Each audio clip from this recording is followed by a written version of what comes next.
parecer el fuego se ha originado en esta parcela, en una zona de vegetación.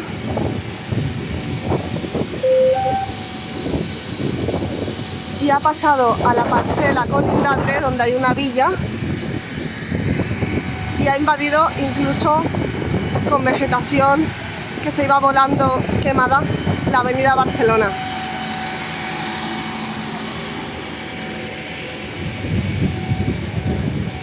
Que de momento continúa cortada al tráfico en ambos sentidos de circulación.